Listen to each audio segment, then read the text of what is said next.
Vivimos en sociedades donde cada vez es más difícil hablar, no discutir, hablar. Conversaciones que hace no tanto tiempo eran posibles en la familia, en el trabajo, entre los amigos, hoy se rompen con una facilidad sorprendente cuando las tenemos. Basta una palabra, un tema, una noticia para que aparezca la tensión, para que aparezca la sospecha y el repliegue. No porque pensemos distinto, porque pensar distinto ha sido siempre lo normal. Lo inquietante es cómo discrepamos. Lo hacemos con una carga emocional enorme, con una rapidez casi automática para etiquetar al otro, con una dificultad creciente para escuchar sin reaccionar. Por eso, la pregunta que quiero plantear hoy no es simplemente qué está pasando, sino algo más profundo. ¿Por qué este clima se ha vuelto tan estable? ¿Por qué da la impresión de que la polarización no es un fallo del sistema, sino algo que beneficia a determinados intereses y que por eso se mantiene? Si esta pregunta te interesa, te invito a quedarte, porque hoy vamos a ir hasta la raíz del problema.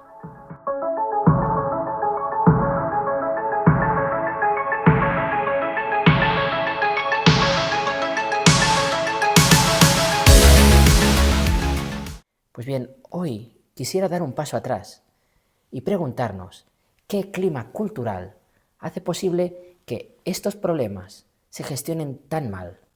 Porque solo cuando entendemos el clima completo podemos empezar a entender por qué discutir se ha vuelto tan difícil. Por ello, voy a intentar recorrer tres niveles.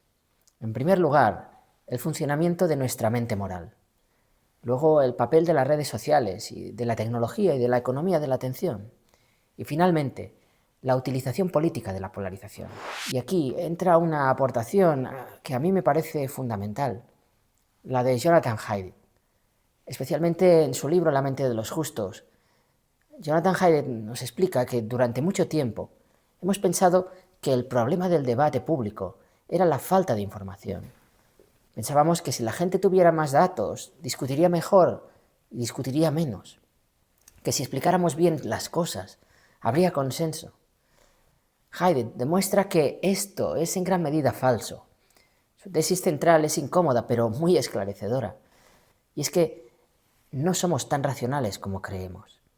La mayoría de nuestros juicios morales, si esto está bien o esto está mal, no nacen de un razonamiento frío y pausado. Nacen de intuiciones morales rápidas.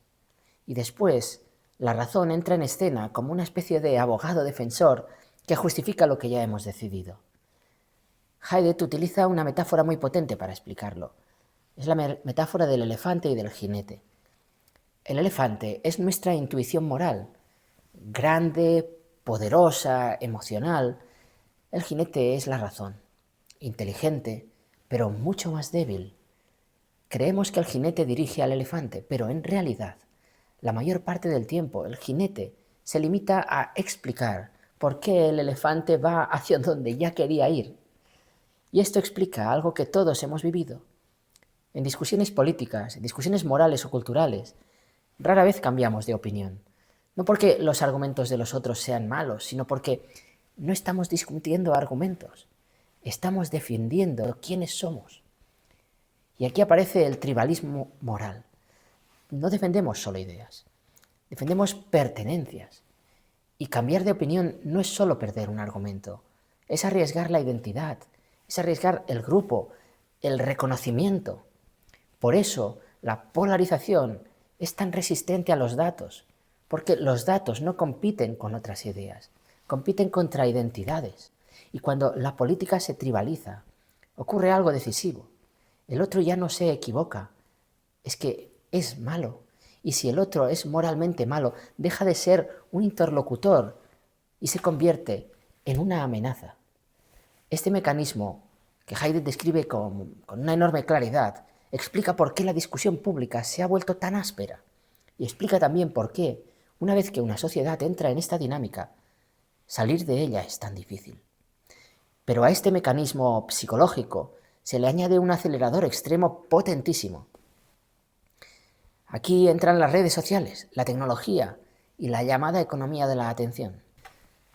El documental El dilema de las redes, que algunos habréis visto, lo muestra con bastante crudeza. Las grandes plataformas no viven de informarnos, ni tampoco de hacernos mejores ciudadanos.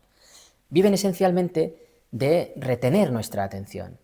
Y lo que más retiene la atención, desgraciadamente, no es la verdad, sino la emoción intensa, la indignación, el miedo, el desprecio, incluso la humillación. La polarización no es un efecto secundario desafortunado, es que es una consecuencia absolutamente lógica de un sistema que premia la reacción emocional. La conversación se transforma en performance. No hablamos para entender, sino para mostrarnos ante nuestra tribu. Los algoritmos aprenden rápidamente qué nos activa y nos sirven continuamente más de lo mismo. Vivimos en cámaras de eco, en burbujas, donde todo confirma lo que ya pensábamos antes. Y el otro desaparece como persona. Se convierte en una especie de caricatura. Y a esto se le suma la velocidad. La verdad necesita tiempo, necesita comparación, duda, contexto. En cambio, la viralidad exige rapidez, exige simplificación, certeza absoluta.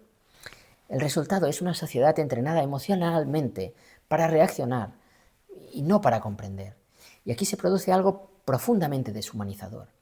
La persona se reduce a avatar.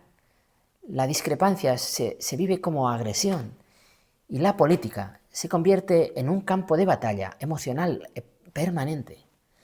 Y esto coincide con otra realidad muy visible.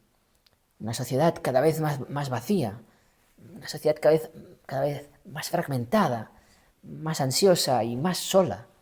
Personas que confían como mucho en sus propias fuerzas, que viven bajo una presión enorme para construirse a sí mismas, que creen o se les dice que pueden ser buenas por sí solas, que pueden ser felices con psicología, con rendimiento, con éxito, con autoafirmación, con autoayuda. Pero ese proyecto suele fracasar. Y cuando fracasa, aparece el vacío. Y el vacío no se soporta bien. El vacío busca sustitutos. Y ahí surgen las identidades de reemplazo. La ideología convertida en identidad total, el bando político, la condición personal elevada a definición absoluta, la tribu digital, no se viven como pertenencias tranquilas, sino como auténticos frentes de batalla.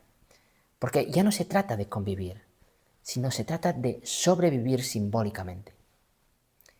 A esto se suma el agotamiento de los grandes relatos modernos. El marxismo, el nacionalismo, incluso el liberalismo, cuando se reduce a consumo y autonomía, sin verdad. Al fracasar, hacen que muchos se refugien en relatos más pequeños, en relatos más identitarios, más emocionales y más cerrados.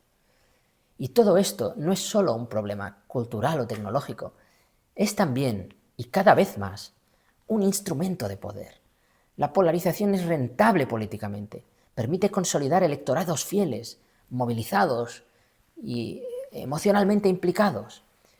Y cuando la corrupción te cerca por todos lados, la polarización y el populismo retiene una parte importante de tu electorado.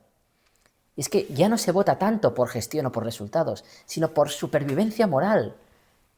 Aunque la realidad empeore, el vínculo permanece. Porque los otros son peores. ¿Os suena esta melodía? Instituciones tensionadas, vida civil fragmentada, una tensión emocional constante. En este clima, hablar de soluciones reales se vuelve casi imposible porque todo se interpreta en clave de adhesión o traición. Por eso se pueden aprobar leyes completamente contrarias a la finalidad que se persigue, como la limitación de precios del alquiler, de la que hablé en el primer vídeo, o también la extinción de las viviendas de uso turístico. Leyes que al final consiguen objetivos contrarios a los perseguidos. Y este mecanismo no se da solo en el terreno estrictamente político, se da también, y con mucha fuerza, en el ámbito cultural. Un ejemplo muy claro es lo que ocurre hoy en muchos debates asociados a lo que, para entendernos rápidamente, se ha llamado wokismo. Cualquier planteamiento que pone en duda algunos de sus dogmas más asentados, en materia de identidad, de género, de lenguaje o de interpretación histórica, no suele ser respondido con argumentos, suele ser directamente etiquetado: fascista, reaccionario, retrógrado, extremista. Fijaos bien en lo que está pasando aquí, porque es absolutamente revelador.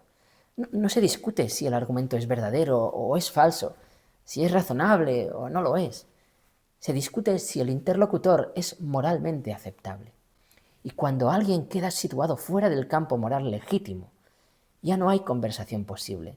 Solo queda la expulsión simbólica del espacio público. Y esto no es debate democrático, no es deliberación racional, es moralización extrema de la política y de la cultura. Y aquí encaja perfectamente lo que explicaba Jonathan Haidt. Cuando una posición se convierte en identidad moral, cualquier crítica se vive como una agresión. Y frente a una agresión no se dialoga. Frente a una agresión se lucha, se anula y se expulsa. Y este tipo de lógica es enormemente eficaz para mantener la hegemonía cultural y también para cohesionar una tribu, pero tiene un coste altísimo, porque rompe los puentes, empobrece el pensamiento y hace imposible cualquier discusión honesta sobre los problemas reales. Y este mismo mecanismo lo encontramos también en el ámbito económico y social.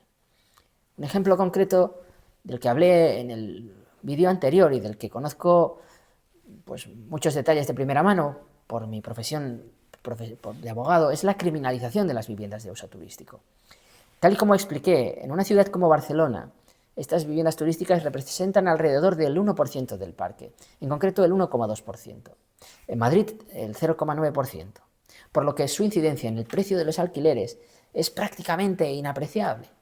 De hecho, resulta significativo que justo en el momento en que se congelaron las nuevas licencias de uso turístico en Barcelona, ya por el año 2014, y justo también cuando se empezaron a reducir drásticamente las viviendas turísticas ilegales con multas altísimas, es justo cuando empezaron a subir los precios del alquiler, como se aprecia claramente en la gráfica. Y todos, más o menos, pensamos que la culpa de la subida de los precios del alquiler se debe en buena parte a las viviendas turísticas. Pues bien, sabemos que incluso si desaparecieran todas esas viviendas, no afectarían en nada al problema estructural de vivienda. No afectarían en nada a ese problema que tienen tantas ciudades españolas. Entonces la pregunta es inevitable. ¿Por qué se insiste tanto? ¿Por qué algunos dirigentes políticos señalan una y otra vez a este pequeño sector cuando aproximadamente 10.000 viviendas turísticas de Barcelona, 14.000 más o menos en Madrid, pero en Barcelona representan 2.000 millones de riqueza anual, 3.000 millones anuales en todo Cataluña? La respuesta es siempre la misma, porque el chivo expiatorio simplifica la realidad, concentra la indignación y crea un enemigo claro, y porque es mucho más fácil señalar que gobernar. Quiero cerrar con una idea de Karl Popper que me sorprendió profundamente cuando la leí. Dice, la democracia se define porque permite cambiar un gobierno sin un derramamiento de sangre. Dicho de otro modo, quizás no decidimos realmente quién toma el poder, pero podemos cambiar de gobernante, podemos quitar a alguien del gobierno sin necesidad de organizar una guerra. Bueno, esto podríamos decir que ya es mucho, pero antes en democracia podíamos hablar sin pelearnos y ahora apenas podemos hacerlo. Por ello pienso que nuestras democracias se han degradado enormemente, pues han perdido ese factor de humanización, de búsqueda de la verdad y de convivencia real. Conversaciones que hace no tanto tiempo eran posibles, en la familia, en el trabajo, como decía, entre amigos, hoy se rompen con una facilidad sorprendente, o muchas veces ya ni se tienen ni se producen. Y es que sin una verdad compartida sobre lo esencial, la política se convierte en una religión de sustitución y una sociedad sin raíces profundas, se vuelve fácilmente manipulable. Y esto es importante subrayarlo porque la polarización no se mantiene solo desde arriba, no se mantiene únicamente por los algoritmos, no se mantiene solo por los incentivos políticos, no se mantiene solo por la tecnología. La polarización se mantiene también porque poco a poco nos vamos adaptando a ella, porque reaccionar es más fácil que comprender, porque etiquetar es más rápido que pensar, porque pertenecer a una tribu da seguridad, aunque empobrezca la verdad, y porque sin darnos cuenta empezamos a aceptar como normal lo que en realidad es una degradación de la vida en común. No escuchar, no matizar, no conceder buena fe al otro. Cuando eso ocurre, la polarización deja de ser solo un fenómeno social y se convierte en un hábito personal. Y quizá el mayor éxito de este clima no sea que discutamos mal, sino que hayamos dejado de preguntarnos qué estamos haciendo nosotros desde dentro de él. La pregunta final es inevitable. ¿Qué hacemos nosotros para no convertirnos en combustible? ¿Qué hacemos nosotros para no seguir siendo esclavos de intereses políticos, de intereses económicos o de decisiones algorítmicas que otros toman por nosotros? Porque no lo olvidemos, somos libres, hemos sido hechos libres. Y si acabamos renunciando a nuestra libertad, por comodidad, por miedo o por pertenencia, entonces tenemos un problema mucho más profundo. No lo olvidemos. Sin verdad no hay libertad. Y sin libertad no hay esperanza. Y sin esperanza, sencillamente, no hay futuro.